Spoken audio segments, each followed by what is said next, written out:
Okay, welcome to the program. Charles Moscowitz here. Thanks for joining me, everyone. John Calve is my guest. John is has quite a platform on multiple levels. You came to my attention, John, on TikTok with your series of videos, The Way Forward. Yeah. And you also have a Substack, and you really seem to have figured out this great, largely free market that online where one can promulgate ideas and put together videos and get them out to an audience. And you really seem to be capturing a good market. And I don't know if you monetize it, but you seem to be doing pretty well with it. Yeah, thanks. I appreciate that. I mean, still growing my audience for sure. This year has really been about building my platform, putting myself out there. I've been writing a book over the last 2 years about how actively loving others can transform the world. And that's where The Way Forward is kind of like the main title. And then as a result of that, I've been doing a ton of research and like self-education over the past 2 years. And I've been doing this for, the past 2 decades, I would say, but especially past 2 years in writing this book. And so I'm trying to explore the intersection of a lot of different things, such as theology, faith, trauma, psychology, sociology, culture, history, politics, economics, and figuring out how to holistically explain a story around all of that and to help us understand more holistically all of our challenges and the solutions that we can be pursuing individually and collectively. Great. I mean, I'm somewhat of a student of sociology, and it reminds me of C. Wright Mill's theory about the sociological imagination, where you look at the individual in the context of society, you look at history in the context of the present as a way to project to the future, and as a way to understand all of the factors, the things that are and are not under our control. Yep. And you seem to do an intersection between Christianity and politics, and in particular, Christian nationalism in America. So what exactly is Christian nationalism in America as you define it? Yeah, it's a good question, actually, in terms of, not having, let's say, a concrete quote ready for you, but it's really a lot about idolatry and worshiping false idols. And so that's something I've been thinking a lot about. So I think Christian nationalism is not about following Jesus. It's about domination, power, traditional family values, which is just a way of saying white men are in charge, nobody else is included, women have to be submissive, and then greed, money, all of these different things, individualism, rugged individualism, are all baked into this. All of these different like American idols, and it's really just it's seeking to elevate white Christian. I mean, they call themselves that, right? They're not followers of Christ. To put themselves into power and to control basically everything across society. I don't know if you've heard of the 7 Mountain Mandate. It's not something I've like studied, I guess, like deeply, but it's essentially, without looking it up, it's like control of politics, it's control of the media, it's control of like the arts, it's control of, I think, culture might be so there's 7 different categories, essentially holistically taking over all of society to promote this homogenistic belief system that revolves around them having complete power and total control over everything else and everyone else for that matter. Now, coming at this sort of from a more conservative perspective, it seems to me that you're doing what you might call psychological projection, because I would view the power elite, as C. Wright Mills called it, as being very much a left-leaning thing in this country in terms of controlling the high ground of our politics, our culture, our institutions, our media, our academia. And yet I resonate with what you're saying with regard to the origins of idol worship. As a Jew, I talk about this in a way, that the entire Torah talks about the danger of idol worship. I mean, it's one of the major themes of the belief in false gods. In other words, the belief in a false thing, a false, ideology, a false entity whatever it is, and that all of the sins that might be associated with that, because once you fall down that rabbit hole, you can be subjected as an individual and even as a society to all kinds of false ideas and ideologies that could be made by man, not by God. And that the modern form of idol worship is worship of the state, I Yes. think. Yeah, nationalism. Yeah. But not nationalism in the American sense, but more nationalism in the Sovietized sense. I mean, the worship of the state as a redemptive force that can transform human nature, that can transform man into something other than what we are. I think it's an idea that really started in modern times with the French Revolution, or the overthrow of the French Revolution by the Jacobins. Yeah. And this idea they could reinvent, throw everything out that was normal and natural, and reinvent and create a new kind of a human being. And to do so, in a sense, contradictory to nature and what Jefferson called nature and nature's God. So I see it as more, I mean, I don't know, it seems American nationalism is limited government. It's not a hyper nationalist, collectivized state where, these sort of appointed experts, who cloak themselves in science often will control us and tell us what to do. It's more local, it's more elected, it's more constitutional under set rules that are not manipulated by people. I mean, that to me seems to be more the American idea of nationalism, and I think it's more consistent with Christianity too. Well, that's interesting. I mean, because when I think of nationalism, it sounds maybe more. Well, I'm interested to hear what your definition of nationalism is, because it seems like we have different definitions. And I would also distinguish. You're maybe not saying this, but I would distinguish between nationalism and patriotism. Okay. And I think nationalism is something.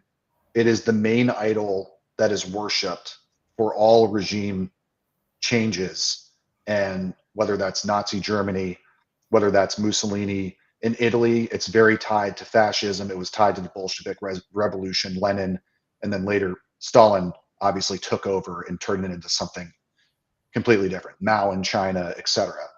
It's all about country, blood, the soil, like this different terminology about like it is our nation. It's about reclaiming some idea of the past.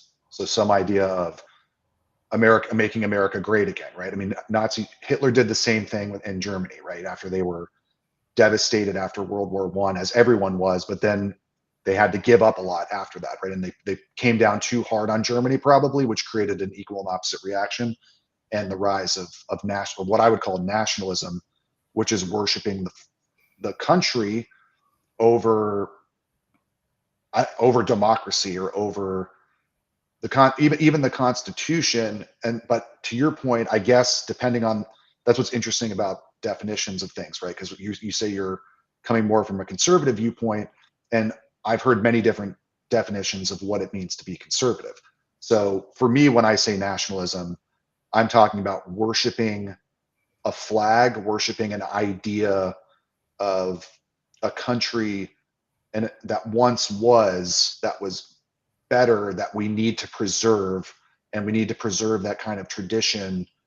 Because I wouldn't describe people on the left as nationalistic. I would describe what's happening on the left right now in the resistance to fascism as patriotism. I would describe what we're going through now as like 250 years after the Declaration of Independence in 1776. And on both sides, and that's a very there's not just two sides. There's, again, a lot of different viewpoints and definitions. We're a very pluralistic society. We have people on the left thinking that they're patriots fighting against a fascist state, and then we have people on the right who are aligning themselves with some form of Christian nationalism. That is, if they're supporting what's going on right now, and that there needs to be, like you said, it's sort of a state control, we need to overtake the state. We need to have total control over the military, now ICE, with their $170 billion budget. We need to control free speech, right? Remove textbooks, remove anything that disagrees with us. It's going through, as everyone says, which I haven't like studied specifically, but the authoritarian playbook, which is you just take control of the media, you consolidate power, you remove textbooks, you demonize the left, you demonize all people who are not part of this nationhood, that are not part of this homogenous population that you're saying is superior, white supremacy, right? White male supremacy specifically, more specifically. And that's how, so I'm interested to hear how you're defining nationalism, I guess, as it differing or. Well, first of all, I think that generally the left is hyper-nationalist. They want to have government control over welfare, over healthcare, over education. They want to have government run by unelected and unaccountable bureaucracies, and they scream if anyone challenges that kind of power, which is unaccountable. And they want a more kind of internationalist interaction, whereas the more conservative approach is local. It is more Republican in name, in that you have a society that has constitutions and it has separations of power, and that the governing power or authority is in the hands of elected officials, not appointed officials. That to me is sort of the American model, and the patriotic model is simply a general feeling of loyalty toward the society that we live in, the culture that we have, which I do not think is really quite right to say it's white supremacist. I mean, yes, we're white supremacists historically, of course. That you can't, nobody can get beyond that. It's just, I don't think it was necessarily a conscious thing. I just think it was because the original founders coming from Europe happened to be white, even though I don't even know if they thought of themselves as white. I mean, it's kind of an invented term. I mean, the Irish, when they first came to Boston, weren't thought of as white. And in fact, there were several monasteries that were torched in the 1840s when they arrived here.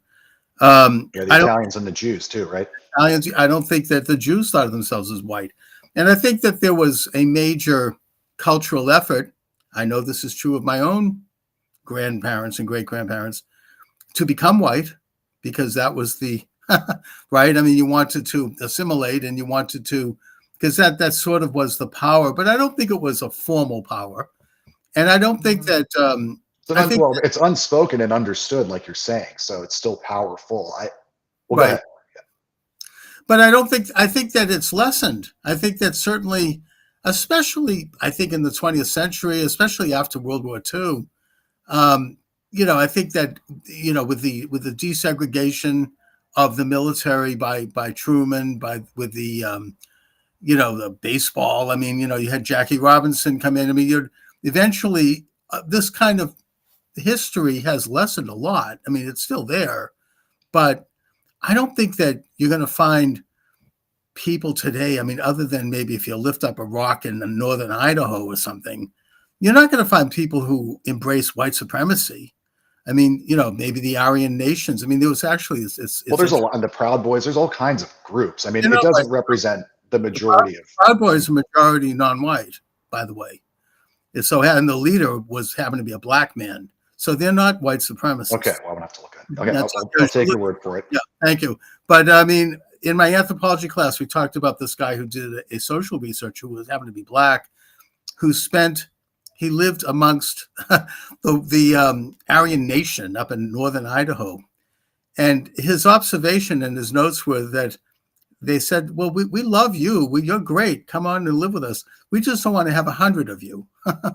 But so, yeah, I mean, that kind of thing still exists. And if you come to Boston, you still see very white neighborhoods. Most of them are ultra liberal, and most of them are pretty upper class, by the way, and democratic. But it's still there. And I mean, I did a casual observation of the so-called No Kings rally, predominantly white women, upper class, certainly in Boston and in greater Boston, and elderly. I noticed a lot of very old people. I don't know if they look like the nursing homes were let out that day.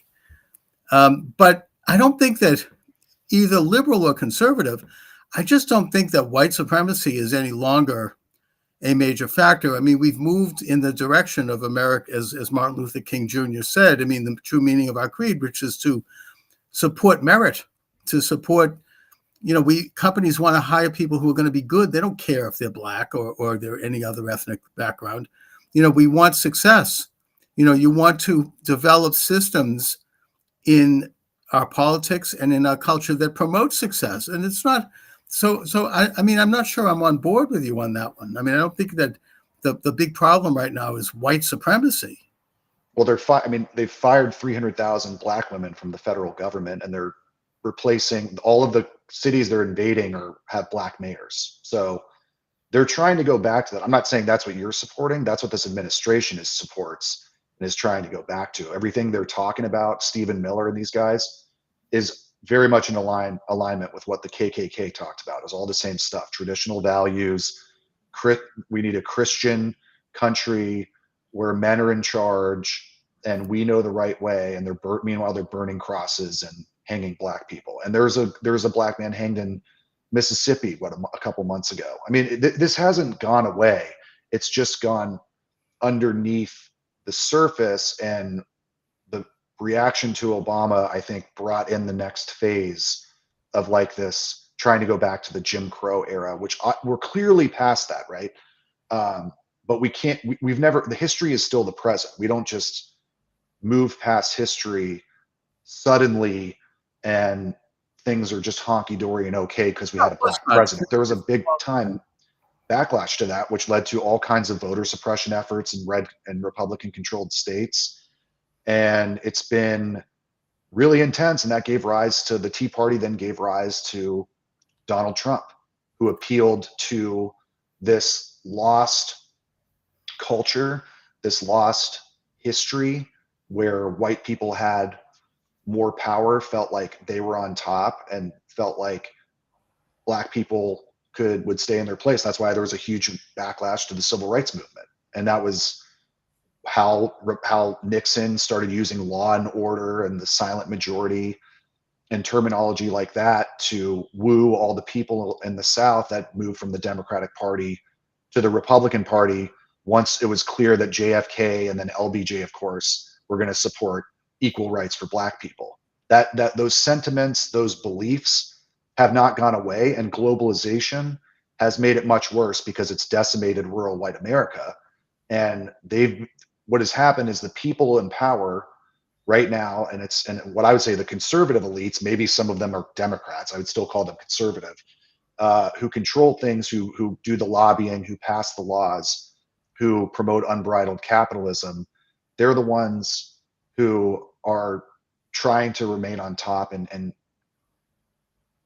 reclaim people, I guess, more on the bottom are trying to reclaim dominance, and the people on the top are trying to stay in this dominant place, which is why they use DEI as a 3 or 4 letter word, right? A curse word, even though DEI is extremely Christian and Jewish based on the scriptures and the Torah and the Bible. Diversity, equity, and inclusion. God is a God of all children, all nations, all people. And there's more than 2,000 verses on the Bible to take care of the poor, the oppressed, and the widow, the orphan, and what have you. And arguably one on homosexuality, and then others that got misinterpreted over time. So and it's also, we haven't even talked about sexual orientation either. So it depends who you're talking to, obviously, but so like two things can be true at the same time. Like, I'll agree with you that I live in I'm a little north of New York now, New York City, but I'm probably going to move back soon. I was there for 11 plus years. It's a very diverse city, obviously. A lot of companies are pretty diverse. And to your point, they will take the most talented people who are going to help the company and make the company the most money. And that doesn't matter if they're Black, Hispanic, Latino, whatever, white or Asian. But there's a lot of other things going on here in terms of, you used the word assimilation earlier, versus, I think about, we need a lot more integration versus assimilation. Integration being, we accept the cultures and viewpoints and diversity of thought of other people. We don't force them into assimilating into the status quo. Well, John, there's so much to unpack. Yeah. was really quite. I mean, I didn't take notes, but first of all, I mean, just as a little passing note, Stephen Miller is not Christian; he's Jewish. But putting that aside, um, That's actually funny. I did not. That yeah, is. Well, I'm yeah. sorry, I didn't know that. That's kind of crazy. I didn't know that.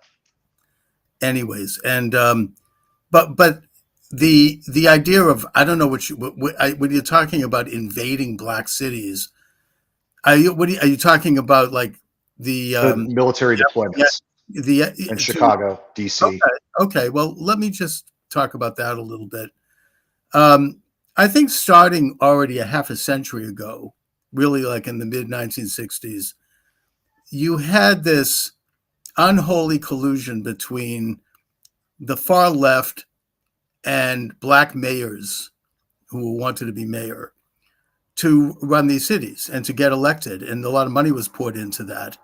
And the result has been these corrupt machines that have ruined these cities: Chicago, Detroit, Newark, Los Angeles to a certain extent.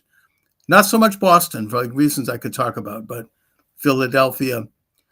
And they have allowed a decline in the quality of life in those cities. They've not responded to the crime that has hurt the 99.9% of people, of minorities who want to get to work or who want to bring up their children. And, some of these groups like the group Acorn, I wrote a book about them, and how they sort of took over the war on poverty. A lot of these things kind of institutionalized poverty and damage the ability of these cities and of the good people and the talented people in those cities to start to come up and assume their place in the American dream. I mean, it was, the nationalization of programs like welfare. There's nothing wrong with welfare if it helps somebody get back on their feet, but these kind of systematized agency-wide institutions, making them institutions that damage the black family. I mean, Patrick Moynihan, who was LBJ's Assistant Secretary of Labor, wrote a report about that. He was a sociologist, where he said that these programs are going to damage the actually pretty intact black family. And they did. And he was quite right. And now you have finally a situation where you have an administration that wants to step in and stop the crime so that people can get their life and their freedom and their safety back. I don't see that as an invasion. I think it's that these machines that have run those cities are very corrupt, and they haven't done much to do anything to encourage the development of capital and wealth in their communities. And I mean, I think that it's long overdue. I wish that the local community could do it and the state could do it, but it's been already 50 years and they really haven't done it.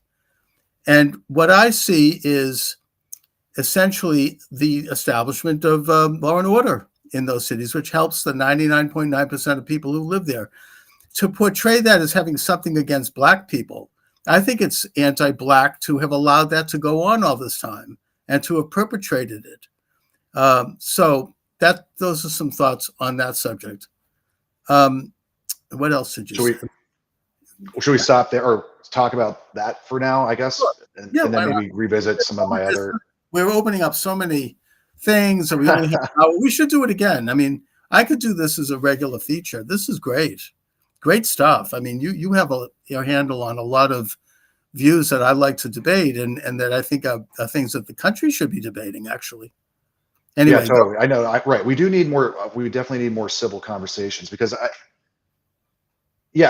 so there are certain things, and when you're referring back to the history, you're talking about things like what the incentives that were provided for single mothers, as an example, by Democrats. under created this incentive to break up the Great Society, which broke up black families and gave incentives to get rid of the man in the house, and then to have more children. Now, I'm not blaming people for going along with it, by the way. Yeah, so my question to you is, do you think that's more unintended consequences, or do you think that was intentionally malicious to keep people trapped? I think it started out as unintended consequences. I do think that. I don't question. Yeah, I mean, that's my thing. Yeah, I don't question the sincerity of people who are into those things. I mean, my family, which are very liberal Democrats, they believed in that. I mean, But I think that eventually over time, it became pretty obvious that that was not really working and it wasn't really the way to go. So that at that point, it does become a question of what's going on here. Are you perpetrating something? It's like there seems to be a disconnect. And this is, I mean, not to say, but it's often true with people on the left and liberals and the liberal establishment. There's like a disconnect between holding on to stuff that doesn't really work and putting their head in the sand and denying that it's not working. And eventually it becomes sort of a self-fulfilling situation because you establish a power base, and that those cities are power bases for the Democratic Party. So it becomes a political issue. And the collusion, as I said, between the corrupt black mayor and the ultra-rich white philanthropist is a model that has continued, and it's a powerful one. And I think it's hurt minorities in those cities. It's hard to live in those cities. You think that what conservative cities are better somehow? Yes, somehow they are. Yeah, I mean, or liberal cities Where? even Boston. Memphis? I mean, where are we talking about? Like what? I'll point to my own city of Boston. Yes, we have a liberal culturally, but when it comes to running the city and when it comes to business, Boston is very conservative. Has been since the days of the Puritans. We don't brook crime well. We don't tolerate a lot of the sort of the big government additions to the city. It's not so corrupt. It's a fairly lean government. And we don't have that kind of problem. I mean, yes, there's some of it. It's inevitable, but, and we certainly call ourselves liberal, but I think that generally speaking, the more conservative approach to government in a city, the better off it is. And it doesn't fall into these very, very bad habits. So what is okay? And what is entailed in that? So you're saying law and order is part of that, right? Not yes. Being intolerant of crime. What yes. else? What else is part of law and order? When you see crime, I mean, I'll give an example. When Rudolph Giuliani became mayor of New York, and he hired William Bratton as police commissioner, he actually was a Boston commissioner. They implemented a program in New York that has really changed. New York today is much better than Chicago or like some of these other cities because they implemented a program called the Broken Glass Program. Yeah, that's exactly what I was thinking about. Yeah. The broken windows theory, or broken windows or whatever. Yeah. You see a broken window in your neighborhood, the neighbors get together, they knock on the door and they say, clean it up. And if you don't, if you can't pay for it, we'll pay for it. But we want that cleaned up. And you have a local, Boston's very good at that. And the police in the city are very good at that. That's why they're not sending, the National Guard here. We don't need it here because the city is the police have local integration with the community. The criminals are swept up quickly. And by the way, the Boston Police Department is working very closely with ICE to take, and even the Globe admits this, and the Globe is an ultra-liberal paper, that they have taken off the street very violent, illegal aliens who had come back after they were deported. And nobody on the left has a problem with that, right? But if they're truly violent criminals, that's not. I'm not so sure I agree with you on that one. Tell that to Judge Boasberg. But anyway, let's put that aside. The point is that the city that's run on these basic conservative lines is a better off city, whatever it calls itself. But you're just talking about law and order. No, this is what about so one thing I agreed. So I don't. The law and order thing there's a lot of gray in that, but my whole thing from the liberal perspective, I would consider myself to be a progressive, is that we have to be thinking about preventative measures, upstream things that we put in place in order to reduce crime downstream, right? Okay. So anything that addresses poverty, right? Anything that helps to cure poverty, the Republican, what you're saying, the law and order narrative and position is extremely popular on the right. So that's consistent with what I would. Let me add that in the first Trump administration, you had Ben Carson, head of Housing Urban Development, put in place a program that was originally promoted by Jack Kemp, who's a congressman from New York, where you had enterprise zones in Black communities where regulation was reduced and investment was put in for small businesses. You had a program of private ownership for residents, in not just housing projects, but even in like low income housing, where if a bank would agree to turn over, give someone a property if they can pay mortgages on time for 1 year and if they maintain certain other standards, and other programs like that, which, by the way, have been very successful. Those are conservative ideas. It's more of an approach to get individuals off of dependency and on their feet, if possible. And, actually, if a person feels that they have a stake in their community, whether it be through ownership or whether it be through family or through what they're working on, they have a greater sense of purpose in life. Yeah. And they're going to be a more productive person. These are conservative ideas that have demonstrably worked. Well, that's funny because I would have called those progressive ideas. So it's just interesting how we're coming from. We believe in the same exact thing on this particular case. The so-called progressives fought these things tooth and nail. I mean, they wanted to keep. What did they want? They want to keep in place the big government programs that manage poor people and not help them. Welfare programs. Yeah, I'm not going to sit here. I'm not a Democrat apologist at all. I'm not a Democrat. Okay. So, yeah, and I can't speak to like everything that's happening at the local level or cities because that's not something I really have educated myself about, to be transparent. But back to the preventative approach, that's something. So what you said is exactly something, right? Empower people. How do we empower people? And help them build wealth, that small business investment. Two things. The other thing, and this one, I don't know where you are on this, but it's the idea of belief in God. I definitely believe in God. Yeah. Okay. I think that there's a benefit to helping people, whether you believe in Jesus or whatever. The idea that rights, I mean, this is embedded in our Constitution and it's also in the Bible. The idea that rights come from the Creator and not from the state. The book of Genesis says that God created men and women. It says men and women in his image, which means that every single individual has a purpose. Everyone is an image of God. And that Jefferson codified that in the Constitution when he said that all men are created equal. And by men, he meant men and women. Well, actually, maybe not. But the thing is, white men, because he owned slaves. I mean, he was all over the place in his beliefs, but he was more forward thinking than George Washington and some of the other slave owners. Let's talk about that briefly, because I think that what they did was they set the template for a free society. They may not have got there during their lifetime, but it was the first time in history, maybe with a few minor exceptions. I think the Roman Republic, maybe briefly, but it was the first time where rights came not from a king or from a ruler or from an aristocracy that would then grant rights to people based on whim, but that rights came from the Creator. Jefferson said it quite clearly, and that was the ruling ethos of the founding generation. And it was that ethos that would eventually, unfortunately, through this war, lead to the emancipation of Black people and the end of slavery, which is something that was a worldwide thing at the time. And eventually other rights, right for women to vote, raising the voting age, greater enfranchisement, all of this process, which doesn't happen overnight because world history does not have any of it, other than the tiny sect, this tiny sect in Judea had it, but that's about all.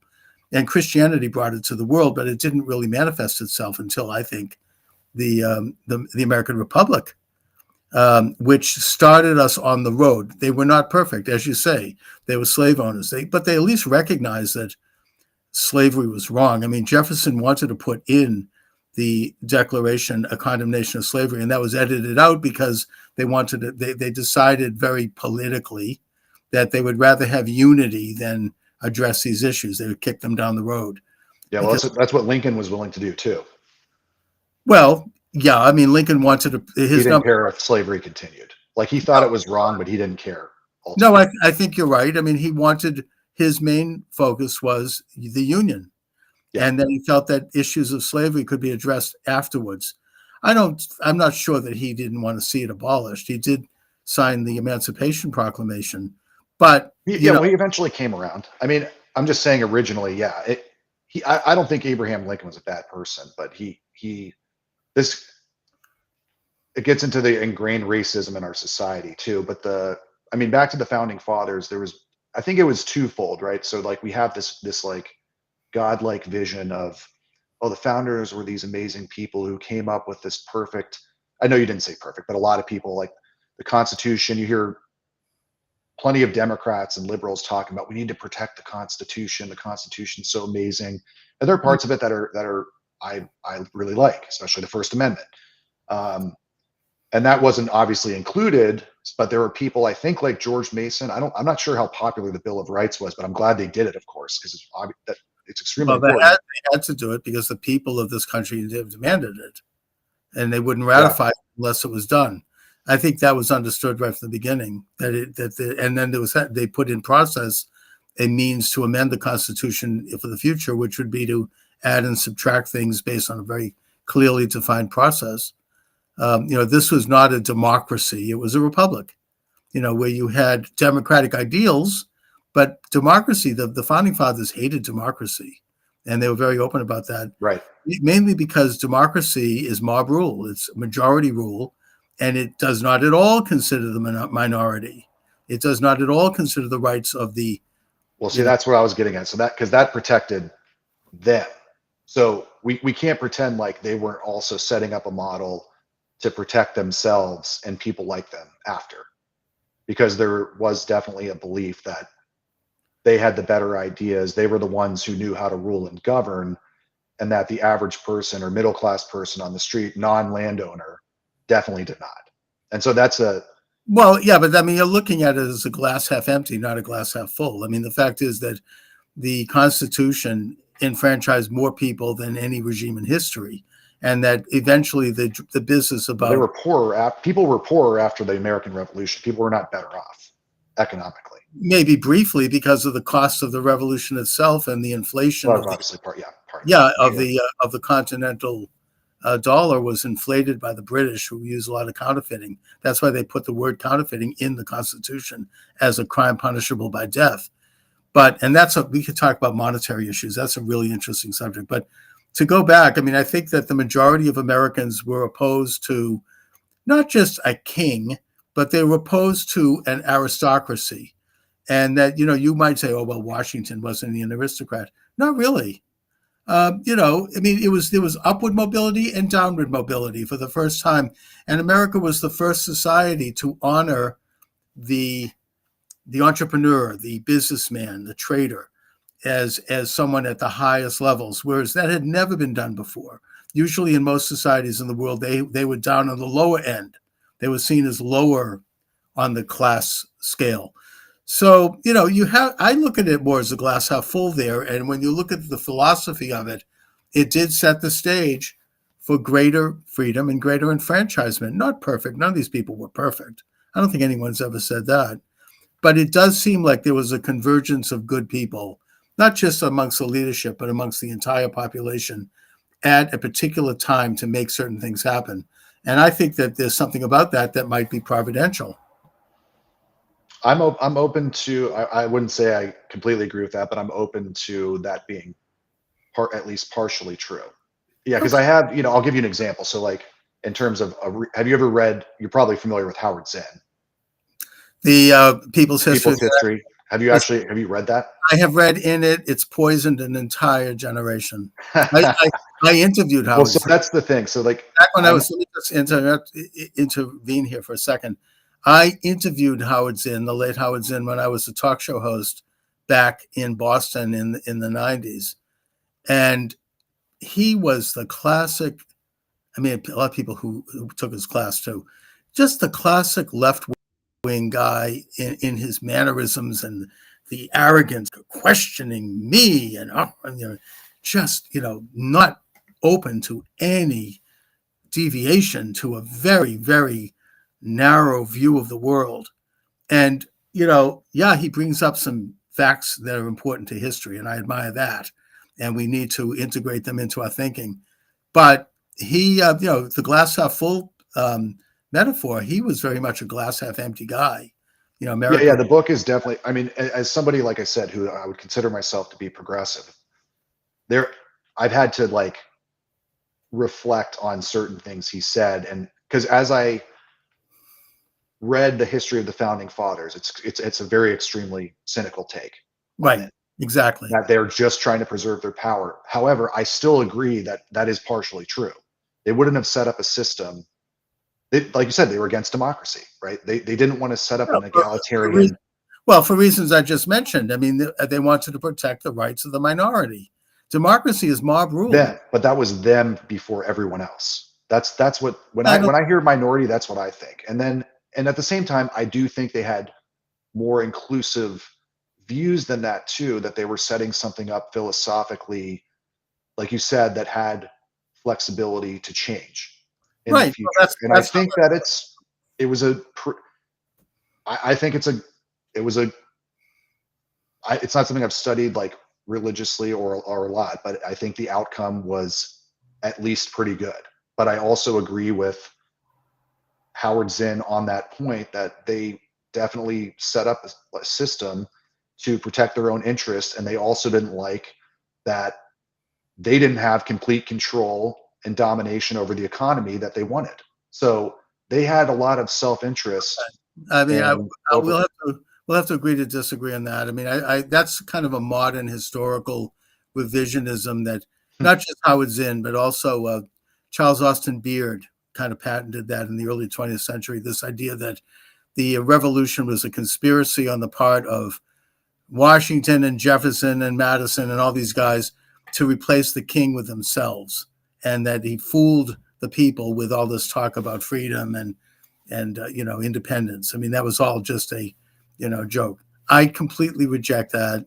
I think that the ideals of freedom, and I'm saying this as someone who's done a pretty good dive of history in Boston, where I live, Mhm. it permeated all classes from Washington on down. I mean, everyone understood the importance of this philosophically. Nobody was trying to get special favors. I really don't think so. I mean, the proof is that Washington was the first person in world history after winning the war after the Battle of Yorktown voluntarily surrendered his command. I mean, normally everyone expected him to become a dictator. That's how it's always happened. But he went to Annapolis, where the Constitutional Congress was sitting at the time, the Articles of Confederation, and he formally put down his sword, and there was a ceremony, and people were weeping. It was a very important moment in history. And then the second important moment was when he refused to run again. That's why they called him the American Cincinnatus. Cincinnatus was a Roman farmer in the Roman Republic, and Rome was in big trouble. There was something going on. They were invaded. There was threats. There was all kinds of tumult. They asked him to come in and become a dictator and solve the problems. He went into Rome. He became the dictator. He served for 3 years. He solved the problems, and he went back to his farm. And that kind of set the American way. I mean, now we could bring things up to today and see that things aren't really that way in many ways, because we have an oligarchy now. But that was the American ideal, and I think that's what Washington lived by. And I think all those guys did. None of them tried to stay in power. None of them tried to get rich off of the system. They were wealthy anyway, but they weren't in it. They felt it was their duty to serve and to go up and do that. That's what I think Trump's all about, frankly. Not to bring things to the present, Well, we right? definitely disagree there with He Trump. was he's very wealthy. He's famous. He's been in And the it was public 6 eye. bankruptcies. Yeah. I think it was 3 bankruptcies, but he's had a lot more Well, success. 3 is still more than 0. But yeah, I mean, Fine. I think he's an incompetent leader. Yeah, that's business. I mean, he's in business, and you have successes and failures. That makes him a real American. He didn't get any help. He had to declare bankruptcy. But the You point mean is, except the $400 million he inherited from his dad? no, his father gave him when he went off on his own. My understanding, I could be wrong. I've read several of his books. His father gave him a certain amount of money. Now, if my father gave me that kind of money, or maybe if your father had done this, or a lot of people, I would have gone off and had a nice life. Maybe I wouldn't, I would have maybe got a new car, maybe bought a nice house. But Trump turned the money into this incredible business, and he employed, he made an enormous success out of it with some failures. The Yeah, point we hear very different information on this. Yes, we do. The point I'm making here, however, is that when Trump arrived at deciding to run for president, he was already pretty rich and he was already famous and he had a great family and he had a good life. I think that he did it for the same reason that some of the founding fathers did it. He's reaching old age, he's in his late 70s, and he wants to give something back to the country that had provided him a platform to be successful and have this wonderful life. That's what I hear when I hear him speak and when I observe what I observe. He doesn't interested in, the trappings of power. I mean, he's not going to get rid. I disagree with that. If you take a look at Obama or Clinton or anything, they made multi-millions of dollars from being president. Now, maybe Trump would have done that if he had started out without a lot of money. But the point is, he's not doing it for that. I mean, he's done that. What do you mean? They have the crypto scam that's going on. He's accepting $400 million jets. I don't think that's him. I think that's his family. They're in business. They're businessmen. And the jet is given, I think, as a gift. Yeah. And he raised them. Yeah, and they're in business. Convenient. Crypto, by the way, Bankman-Fried gave $150 million in crypto to left-wing causes and candidates, and he's now in prison. Did they ever give it back? That helped them win that midterm election. But we could talk, crypto is something that's a lot of people on all sides are getting into because, and I know nothing about it. I don't know if you know about it. I'm not. No, barely anything. It's not something, but I think it's one of these things that it kind of reminds me of the 1920s bubble. Everyone thinks they're going to get easy money, and it corrupts all sides. But to go back to Trump, I think that he's betraying his own class in a way because he is admired by regular people who are trying to be in business. And by the way, you mentioned that there's a white supremacist angle there. Not at all. Trump has gotten more black votes than any Republican since Eisenhower. And I think that there's a realignment there. I think that there has but I don't think any of this has to do with policy. It's more about his image that he projects and this idea of strength. Well, I think it's who he is. And I think that, and the first step back. No bullshit, right? I think that's, people were drawn to that. That's why I like New Yorkers. And because they're blunt. Yeah, because you say it like it is. That's something about him that you need to understand. He's a classic New Yorker. My wife's a New Yorker. Well, yeah, I know. So I think a lot of people are drawn to that, especially men. And because of global outsourcing and globalization and oligarchy and everything, people are hurting, especially men. Men are falling That's true. behind, That's especially true. young men. And so You're right. They're looking like, hey, the system's not working for me. The status quo isn't working for me. The promise was that Trump would be that guy. He was the strong leader who was going to come in, drain the swamp, all this shit. But he didn't really do much of anything in the first term, I think, because of disorganization. He's trying to do it. I think in his first term. Well, I'd be interested to see what do you think he's trying to do to help people? I think he's trying to do, just as you said, drain the swamp. And by that, what I mean is return governing powers to the people and taking it away from these unelected oligarchs, frankly. And also things like protecting American labor and industry by stopping foreign dumping of goods and services into America, and putting America first on the international level by stopping the perpetual wars that we've been involved in since World War I. That was the Wilson doctrine. That one, it seems like there's some that one seems, at least somewhat genuine to me on the war. It's on the huge. war front. It's huge. He is the.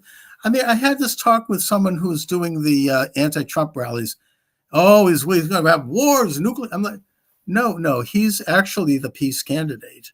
He is trying to resolve foreign conflicts and not get the United States embroiled in another foreign conflict, like all of the Bush regime and the neoliberals, starting with Reagan. They were all internationalists who were embroiling the United States in perpetual war.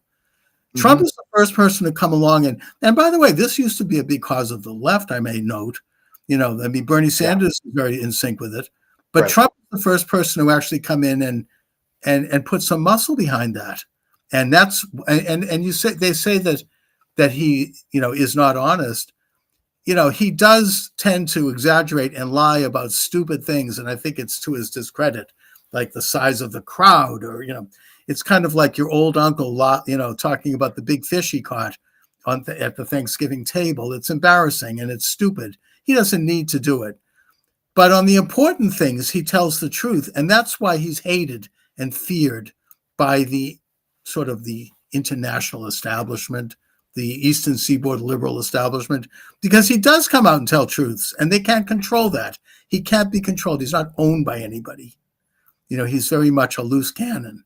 Kennedy had that too, by the way, and look what happened. I'm just saying. Anyway, so. Yeah, interesting. I mean, I don't disagree with all of that. I'm definitely not a Trump fan, but I think it's probably right on because Democrats are extremely complicit in wars. Like you said, outside of Bernie Sanders, AOC, Summer Lee, a few people, they're extremely complicit in the military. They want to broil the United States into another war. Especially like in Ukraine. I think that if you look at what happened there, I think Trump is right to say that it wouldn't have happened had he been president. It was almost like, they goaded Putin into invading Ukraine. Yeah, well, so I have a friend who studies all about that, and based on what he's told me and I've read, they definitely seem to provoke that. Yeah. And if you think about, but then there's the private equity company I just heard who's taken over the Pentagon. So they're going to be trying to extract as much as possible. And to your back to the point, I don't know what you mean by a private equity company. There's a head of I just saw this, so I'm not like well versed. All right. I mean, we can go back to that maybe at another time. Yeah. But I'll just note that I think that the Pentagon, I think that Pete Hegseth is sort of a weaker member of Trump's picks, but I think he's gotten better. But you agree with his bringing in all of the top military leaders, risking their lives, and no, I don't. But what I do agree with is that he actually is taking steps to cut back some of the costs of the Pentagon. They're spending billions. Well, that's good. I didn't know that. That's true.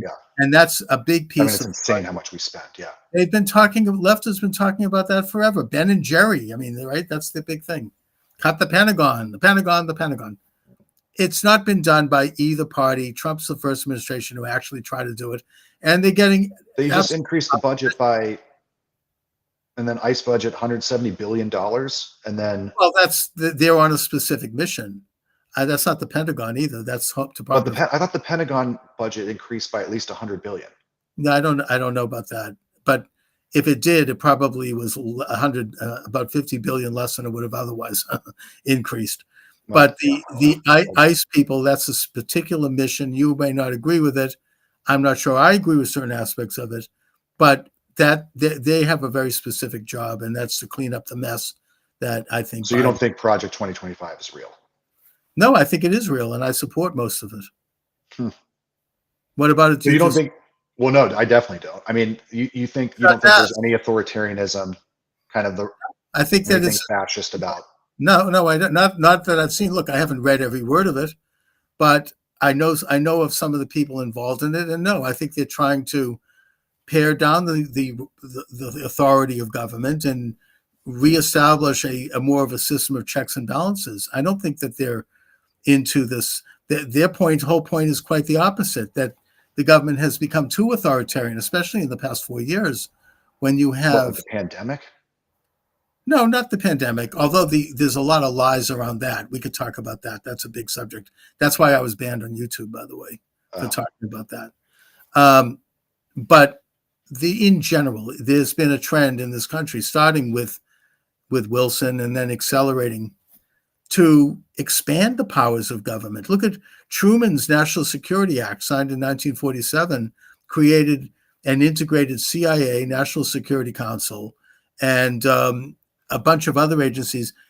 I interviewed a while ago. You know what they're doing with Palantir and everything? I mean, the shit that's happening right now is crazy with Peter Thiel and Palantir and how they're using face recognition technology and profiling everyone on social media to make sure they're in a database to see who's dangerous for expressing their First Amendment rights. I mean, this is I don't know if that's what they're doing, but this is one of the areas where I probably agree with you on, in that I think that Trump's putting a little too much emphasis and investment into artificial intelligence, and these things need to have some guardrails.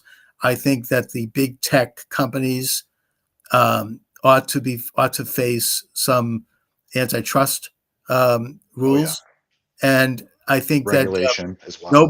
nobody seems to want to take that on, liberal, conservative, Democrat, Republican, because I think that, I mean, what it comes down to is that they're powerful because they have come under a great deal of control over the media and over who gets to be seen and heard.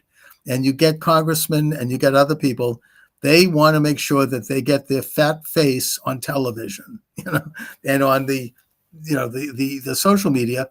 And if these big companies, delete someone, then they don't exist in a certain way.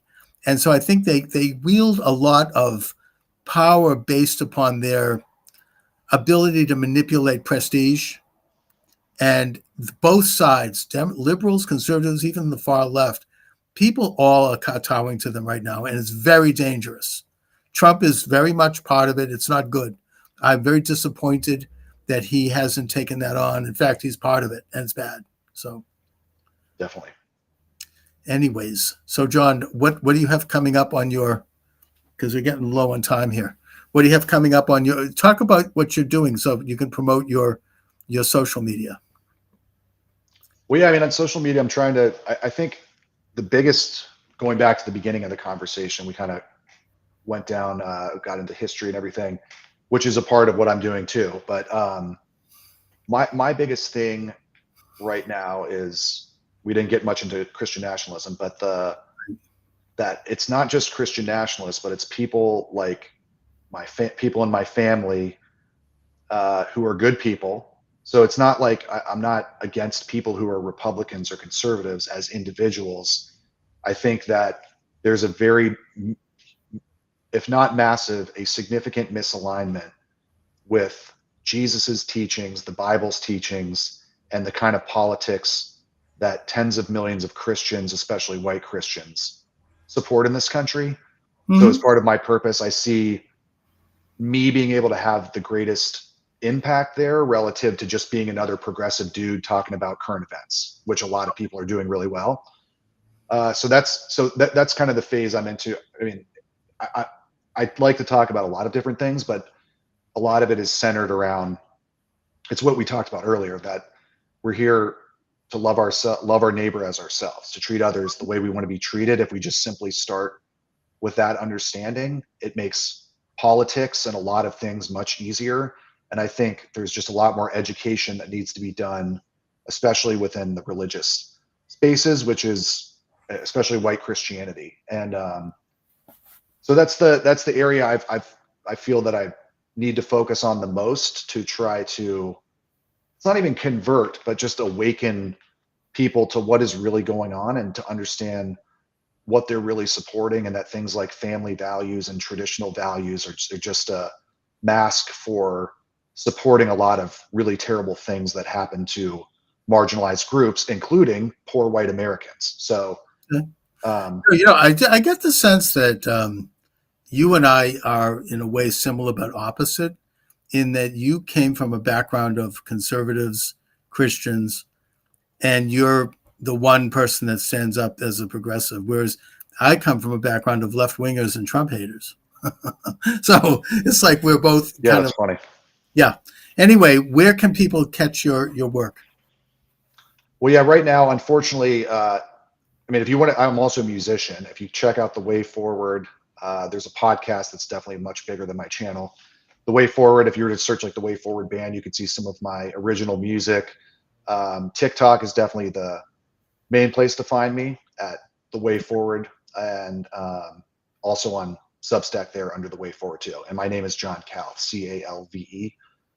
I'll have the website up here soon, and we'll be trying to get into some of the stuff that I've been talking about, like putting faith into action and starting kind of a venture there, because I've been doing a lot of grassroots organizing, connecting with different activist groups, and trying to get plugged into what you said earlier, like more community building, community empowerment stuff, and local politics too. So Excellent. I hope you're not connecting with Antifa, but we'll talk about that.